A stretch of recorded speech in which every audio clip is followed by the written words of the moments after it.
You spoke of Jim Palmer and the Baseball Hall of Famers in the MASN broadcast booth back at Fenway Park in Boston. And Jim, we welcome you back after the 19-3 loss. Let's ask this basic question. You said on the air that you thought the Orioles played the Yankees tough for 3 games in New York. Why is it that Boston is so much better than the New York Yankees against the Orioles? Well, number one, they have a better offense. You know, the Yankees, 51% of their runs are via the home run. Now, you would never know that's the case today, as the Red Sox had 5 home runs. But they have better speed. They steal more bases. You know, again, this is Fenway Park. It's a tough place to pitch. I mean, just forget the fact that you're in Fenway.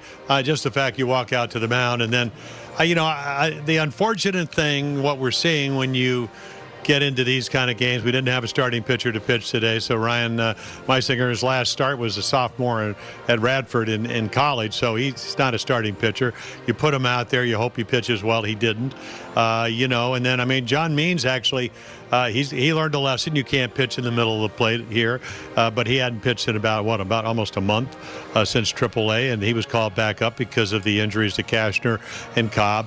You know, Oriole pitching wasn't that good anyway, and then you put people out there that aren't capable, at least yet, to prove that they're pitching at this level. And you know, again, the Red Sox, they have a marvelous offense, and you know, they're probably, I don't know if they're the team to beat because Houston's played so well and they're the defending world championships. But, you know, they're going to win somewhere around 109, 110 games, depending how they do against the Yankees in their last 3 games. So they know how to play. They did exactly what good teams do. They knocked out of the Orioles today.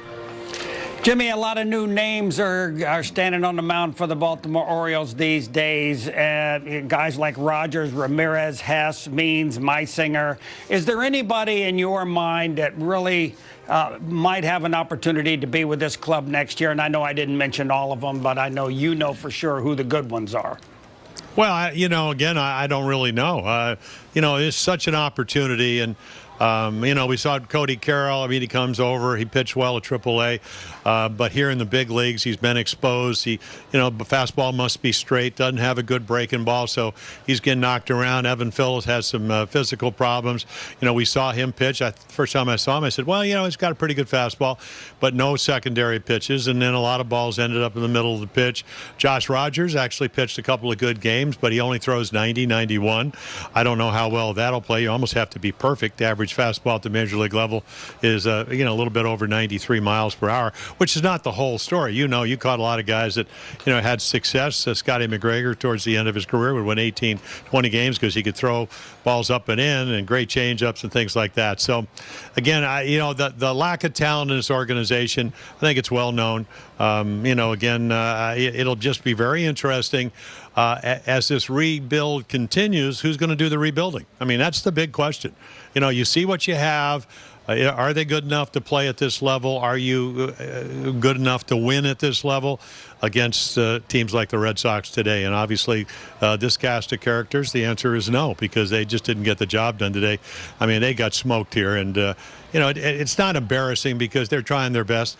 It just tells you, number one, your talent level is not where you want it to be, and the Red Sox are a really good ball club. As always, Jim, we appreciate your insights. We look forward to chatting with you for Game 2, which will start at 7 o'clock tonight.